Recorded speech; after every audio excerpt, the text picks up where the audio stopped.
The boy who thought differently. The boy was slow to speak. His parents worried, his teachers frowned, and his classmates whispered behind his back.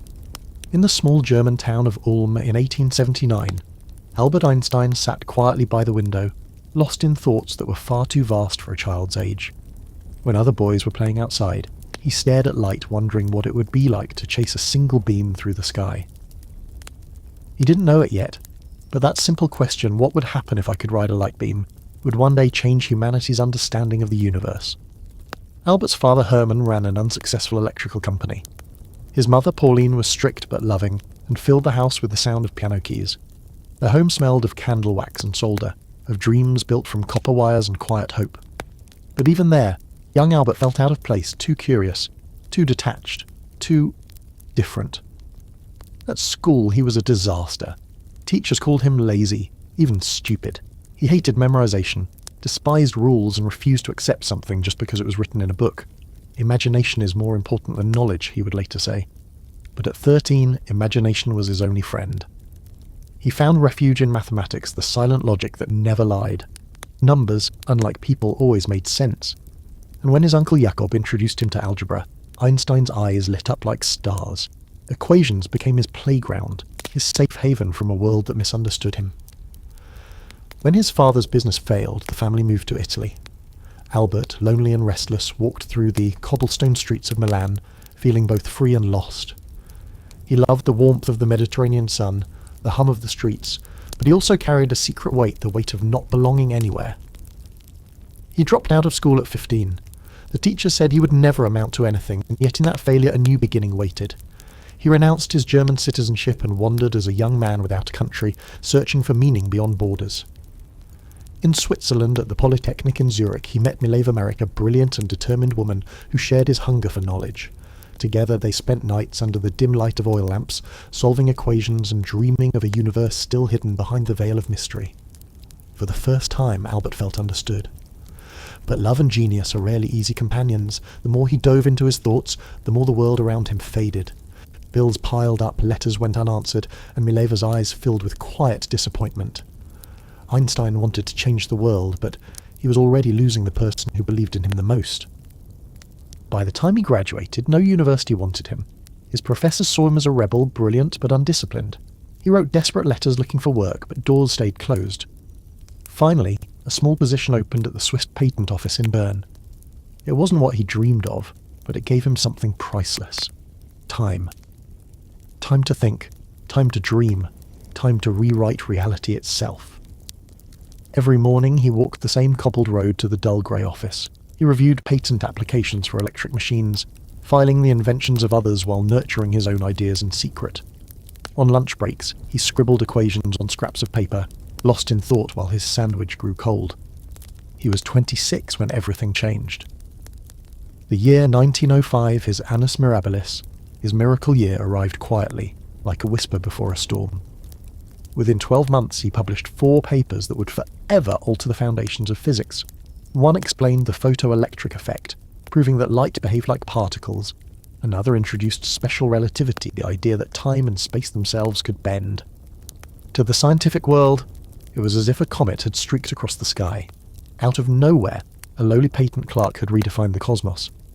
But to Albert, sitting alone by candlelight, it was not triumph, he felt it was wonder. Wonder at how the universe could be so mysterious, so elegant, so achingly beautiful. He had chased a beam of light since childhood, and now, at last, he was catching up. The weight of genius. Fame came not as a thunderclap, but as a slow, consuming fire. By the early 1910s, the world had discovered his name. Einstein, the word itself, began to sound like a spell, whispered in universities and printed on the thin pages of journals. His theory of relativity, strange, elegant, and almost mystical, had turned the universe into something alive. But fame, as he would learn, carried a shadow. Newspapers called him a genius, a prophet, a magician of science. Yet behind those headlines, Einstein was still the same man, shy, restless, unable to sleep, pacing his apartment in Berlin late at night while cigarette smoke curled into the air like fading thoughts. The city outside glittered, but inside his marriage to Mileva was crumbling. Their conversations turned into silences. The warmth that once filled their shared notebooks had become cold calculation. Einstein loved his sons dearly, but he could not stay still long enough to be the father they needed. His thoughts belonged to the stars, not the living room. He wrote, "I love humanity, but I can't stand people." It was both confession and curse. Then, in 1915, after 10 relentless years of work, he completed his general theory of relativity, the grand equation that would rewrite gravity itself. When British astronomers later confirmed his predictions during a solar eclipse, the world erupted in awe. Crowds gathered to see him, photographers flashed, reporters begged for words. Yet Einstein, standing before them, looked almost sad. He saw wonder in their eyes, but he also saw misunderstanding. To him, the theory was not about glory, it was about beauty, truth, and the fragile order of the universe. But fame had turned science into spectacle. As the applause grew louder, so did the noise of the world beyond the drums of war. When the First World War swept across Europe, Einstein's heart broke. While other scientists signed manifestos supporting their nations, he stood alone, speaking for peace. His colleagues called him a traitor, his friends abandoned him. His own country accused him of weakness. He responded only with sorrow. He could not understand how men who studied the stars could so easily destroy each other under the same sky. Berlin grew darker not only with bomb smoke, but with hatred.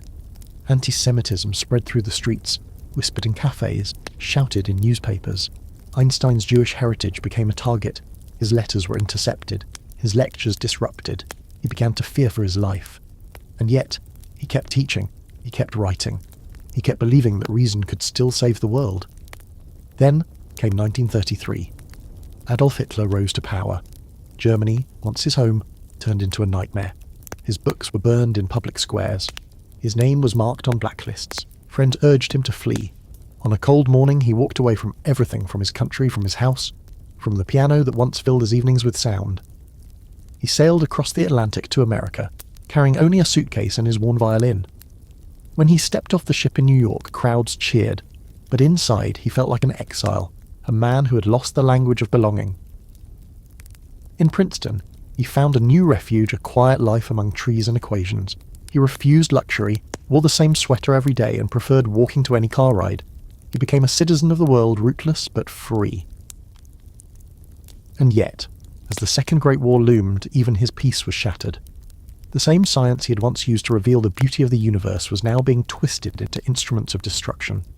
The discovery of nuclear energy born from his own equations terrified him. When he signed the famous letter to President Roosevelt, urging the development of atomic research before the Nazis could, his hand trembled. He did it not out of ambition, but out of fear, the fear of what humanity might unleash if the wrong hands found the power hidden inside matter. Years later, when Hiroshima and Nagasaki burned beneath the fire of the atom, Einstein sat in silence. He had not built the bomb, but his name was written in its shadow. Friends came to console him, but he could only whisper, "The unleashed power of the atom has changed everything except our way of thinking." The genius who had once chased light was now haunted by its darkness. At night he returned to his violin, the same one he carried across the sea. He played Bach and Mozart softly by the window, as if music could undo the suffering of the world. Outside, the leaves rustled in the Princeton wind, and for a moment the weight of genius lifted from his shoulders. He was still searching not for fame, not for equations, but for peace. The light that never faded. Old age came gently, like evening light filtering through dusty curtains. By the time Albert Einstein entered his 70s, the world around him had changed beyond recognition. Empires had fallen, wars had scorched continents, and men had walked on the moon of his imagination. But he himself remained where he had always been, surrounded by papers, silence, and thought. In Princeton, he lived a simple life in a modest house on Mercer Street. His white hair, wild like a cloud of static, had become a symbol of genius. Tourists came to catch a glimpse of him. Reporters waited outside his door, but he no longer cared for attention. He woke each morning at sunrise, brewed a cup of tea, and walked slowly beneath the trees that lined the quiet road. Sometimes children followed him, laughing at the old man who wore no socks and carried a violin instead of a briefcase. He would smile and wave, his eyes still full of that same spark, the one that had followed a beam of light since childhood. But inside, his heart carried a heavy calm. He had seen too much the rise and fall of nations, the cruelty of men, the misuse of the very science he loved. He no longer believed in governments or power, only in curiosity and kindness. Letters arrived every day from scientists, politicians, even strangers who wanted answers to the mysteries of life. He answered few of them. Instead, he wrote his thoughts in quiet notebooks that no one else would read. The most incomprehensible thing about the universe, he wrote, is that it is comprehensible. Sometimes, late at night, he would stand by the window and stare at the stars. They were the same stars he'd watched as a boy in Ulm, the same eternal lights that had called him toward knowledge, the same distant fires that refused to fade. And yet, something had changed within him. Where once he had sought equations, now he sought meaning. Where once he'd believed in certainty, now he saw beauty in the unknown. Friends described him as gentle, humorous, endlessly patient. He welcomed guests with tea and stories, but avoided fame with quiet dignity. When offered the presidency of Israel in 1952, he refused not out of arrogance, but humility. "I'm not fit for such things," he said softly. "I have dealt with equations, not people."